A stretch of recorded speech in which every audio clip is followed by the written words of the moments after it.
सामीन मोहतरम, ये थे जमात अश्तुम के तालिबीन बिलाल लियाकत जो आपके सामने इंग्लिश में तकरीर कर रहे थे। मैं जनाब मोहतरम Mohammad Bilal Khawar, retired manager UBL Zorabad, और Sarfaraz Khan Baloch, retired customer officer Karachi, इनको अपनी महफिल में खुशामदीद कहता हूँ। सामीन मोहतरम, इसके बाद अब मैं दावत खिताब देने जा रहा हूँ एक ऐसी हस्ती को जो मुअल्लिम, आलिम, मुहक्किक, मुसन्निफ, शायर, अदीब, कालम निगार, गुनागू सलाहियतों से माला माल, मेरी मुराद प्रोफेसर डॉक्टर रफीउद्दीन अहमद सिद्दीकी साहब हैं कि वो आए और शुरकाए महफिल को अपने कलिमात आलिया से नवाजें। आक़िबतुल लिल-मुत्तक़ीन वस्सलातु वस्सलामु अला रसूलिहिल अमीन। मोअज़्ज़िज़ सामीन गिरामी, मेरे मोहतरम मेरे सदर जनाब अल्ताफ़ हुसैन लंगड़ियाल साहब, प्रोफेसर डॉक्टर अल्ताफ़ हुसैन लंगड़ियाल साहब, और मेरे पंजाब के सदर भाई साहब, और जौहराबाद के आप सब लोग जो यहाँ तशरीफ लाए हैं इस अदारे में। इस अदारे के तलबा की अभी चंद एक ही हम चीजें देख चुके हैं। रात में आया हूं देर से, तो आकर हमने कुछ लाइब्रेरी देखी है, एक राउंड यहां लगाया है। अदारे के सिलेबस और इन चीजों के बारे में कोई ऐसी खास वाकफियत नहीं हासिल हो सकी है, लेकिन वो जो दावतनामा है उस पर जो एक बात लिखी हुई थी कि एक वलवले ताजा दिया मैंने दिलों को, लाहौर से ता खाके बुखाराओ समरकंद, यह है वो इस्लामी नजरिया। सैयद अबुल आला मौदूदी रहमतुल्लाह अलैह का मुख्तसर सा किताबचा है इस्लाम का सियासी नजरिया। उसे देखिए, आप बहुत से लोगों की नजर से गुजरा होगा। उस किताबचे में जो एक मुसलमान की बुनियादी जिम्मेदारी है वो बताई गई है। इस वक्त जो हमारे अदारे हैं, जो हमारे लोग हैं, उनके अगर मकासद को देखा जाए तो वो बिल्कुल यूं कह लीजिए कि मादियत परस्ती के गम्माज होकर रह गए हैं। उनका नस्बुल ऐन ये रहे। एक आप तालिब इल्म से पूछते हैं कि आप क्या बनेंगे, मां बाप उसे क्या बताते हैं। बच्चे से पूछा जाए वो क्या बनेगा, वो कहेगा मैं डॉक्टर बनूंगा, इंजीनियर बनूंगा, प्रोफेसर बनूंगा, जनरल बनूंगा, कर्नल बनूंगा।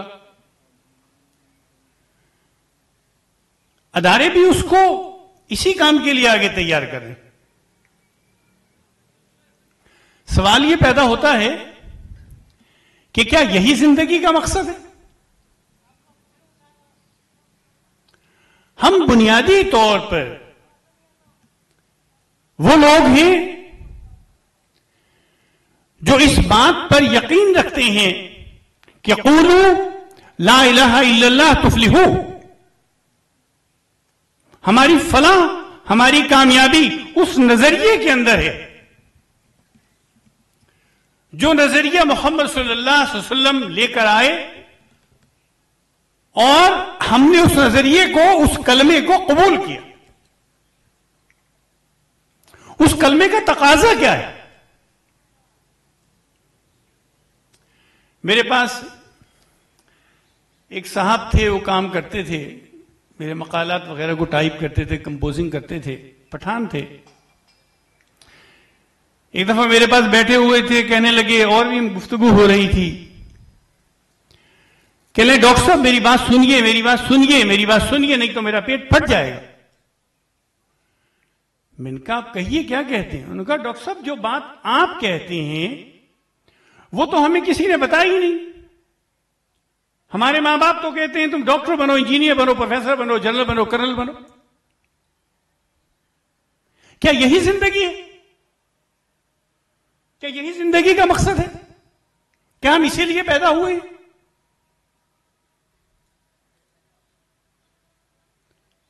क्या जिंदगी घूम फिर के इसी महवर पर ही घूम रही और हमारी जिंदगी कुछ भी नहीं? जब अल्लाह रब्बुल इज्जत ने हमें इस दुनिया में भेजा है और हमने अल्लाह की, बेटा आप क्या कर रहे हैं? It is not the way. जब अल्लाह रब्बुल इज्जत ने हमें इस दुनिया में भेजा है और भेजने के साथ हमें यह जिम्मेदारी दी है, हमने इस जिम्मेदारी को माना और कबूल किया है, वो ये है कि हम अल्लाह की जमीन पर अल्लाह के निजाम को कायम करने वाले बने। हुवल्लज़ी अरसला रसूलहू बिल हुदा व दीनिल हक लियुज़हिरहू अला दीनि कुल्ली। कि अल्लाह तो वो जात है जिसने मोहम्मद सल्लल्लाहु अलैहि वसल्लम को हिदायत और दीन हक के साथ भेजा ताकि इसको बाकी तमाम अदियान पर गालिब कर दे। यह है वो जिंदगी का मकसद। Doctor, engineer, professor, colonel, general, वजीर, सदर तो यहूदी, हिंदी और ईसाई भी बन जाते। हम बन गए तो हमने कौन सा कमाल कर लिया? यह कोई कमाल नहीं है।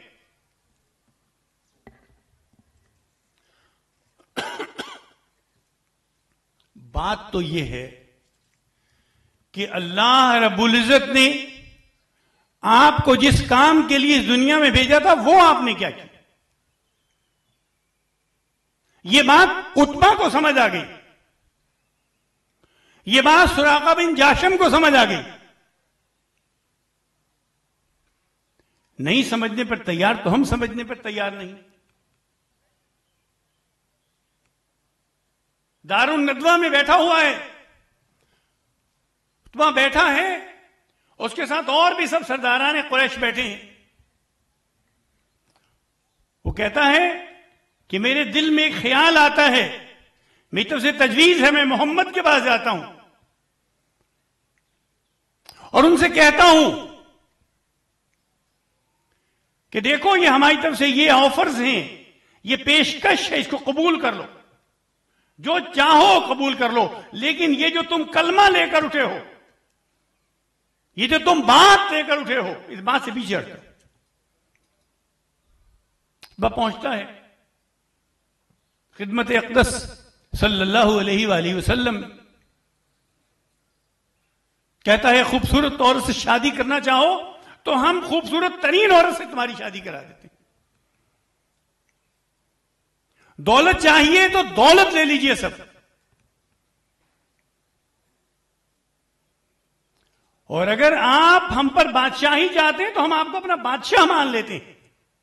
पर ये जो आप बात कह रहे हैं कि ला इलाहा इल्लल्लाह, वो एक सजदा जिसे तू गिरा समझता है, 1000 सजदों से देता है आदमी को निजात, इसको छोड़ दीजिए, हमारे 360 बुतों से तारुफ न कीजिए। अतबा की बात मुकम्मल हो गई।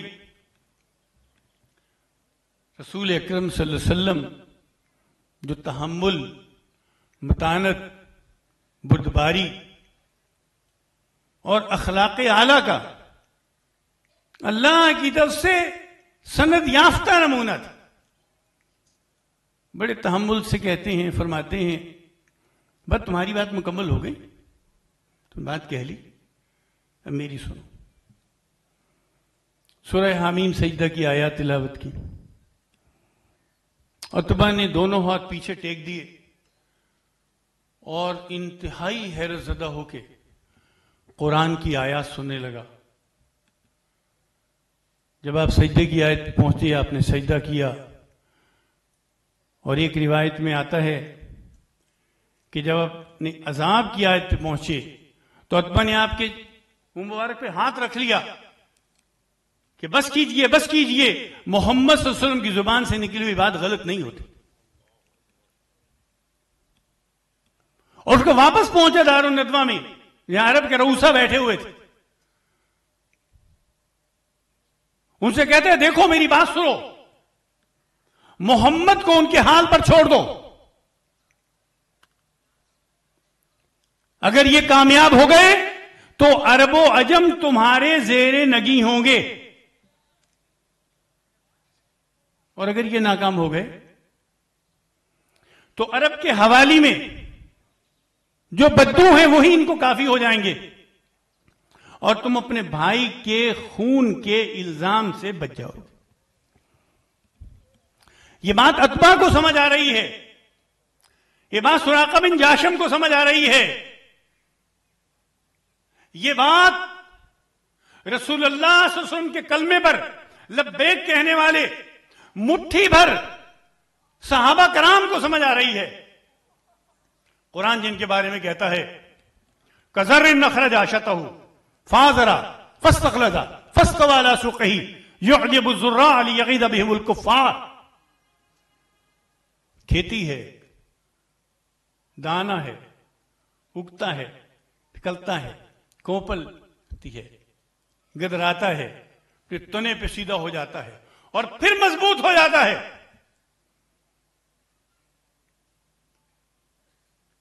काश्तकार को उसकी खेती खुश करती। हमारी खेती का क्या हाल है? आलम में मुसलमानों की खेती तो वीरान हो रही है, उसके लिए कोई तैयारी नहीं है, उसके लिए कोई फिक्र नहीं है, उसके लिए कोई सोच नहीं है, उसके लिए कोई मंसूबा नहीं है। मौलाना मौदूदी ने और अल्लामा इकबाल रहमतुल्लाह अलैह ने और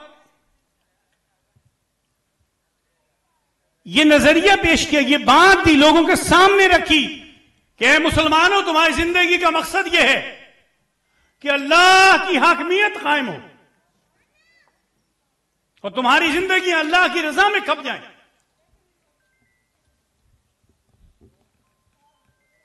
तो क्या ये सब कुछ हो रहा है? इसके लिए हमारे इन नौजवानों को आगे बढ़ना होगा। इकबाल के 2-4 अशार कहकर बस मैं अपनी बात खत्म करता हूं। इकबाल ने कहा वही जवां है कबीले की आंख का तारा, वही जवां है कबीले की आंख का तारा, शबाब जिसका हो बेदाग जर्ब होकर। वो कारी जर्ब वाले और बेदाग शबाब वाले जवान देखने हैं तो आप गजा में देख सकते हैं। अफगानिस्तान के जिहाद में शहीद होने वाले मुजाहिदीन को देख सकते हैं, अल बदर और शम्स में देख सकते हैं, उसमें तलाश कर सकते हैं आप। कश्मीर में शहीद होने वालों को आप देख सकते हैं। बच्चे शाही से कहता था उकाबे साल खोर, ए तेरे शाह पर प्यासा रिफते चरखे बरी। एक बूढ़ा उकाब शाहीन बच्चे से कह रहा है, बच्चे शाही से कहता था उकाबे साल खोर बूढ़ा उकाब, ए तेरे शाह पर पे आसा रिफते चरखे बरी। ये जो आसमान की रिफतें हैं ये तेरे बाजुओं पर आसान हो जाएं। है शबाब अपने लहू की आग में जलने का नाम, जवानी उस उमंग और तड़प का नाम है, उस नजरिए के लिए जान खपा देने का नाम है जिसको लेकर तुम आगे बढ़ रहे हो। है शबाब अपने लहू की आग में जलने का नाम, सख्त कोशी से है तलखे जिंदगानी अंगे। वो जो सख्त कोशी है, वो जो तुम मेहनत करोगे, वो जो तुम अपने मकसद के लिए आगे बढ़ोगे, इसी से तुम्हारी जिंदगी शहद बनेगी। और जो कबूतर पर झपटने में मजा है मिसर, वो मजा शायद कबूतर के लहू में भी नहीं। ये जो पलटने झपटने में, ये जो कारज़ारे हयात में तगोदो करने में, सब्र और इस्तिकामत का मुजाहिरा करने में जो बात है वो किसी चीज में नहीं। तो ये जो मेरे बच्चे हैं, इनसे मैं चाहता हूं कि इस मकसद को लेकर आगे बढ़े। ये जो असातिज़ा कराम है कि असातिज़ा हैं, ये इस मकसद को लेकर आगे बढ़े और अपने बच्चों को वो नस्बुल इल्म दें, अपने बच्चों को वो सोच और फिक्र दें, अपने बच्चों की यूं जहन साजी करें, अपने बच्चों की किरदार साजी करें, इनका यूं तज़किया करें कि ये पूरी दुनिया पर अल्लाह के दीन को गालिब करने का अज़्म लेकर आगे बढ़े और पूरी दुनिया पर अल्लाह की हाकिमियत का निफाज कर। ये अज़्म हो इनमें, ये जज्बा हो इनमें। वाखिर दावाना अल्हम्दुलिल्लाहि रब्बिल आलमीन।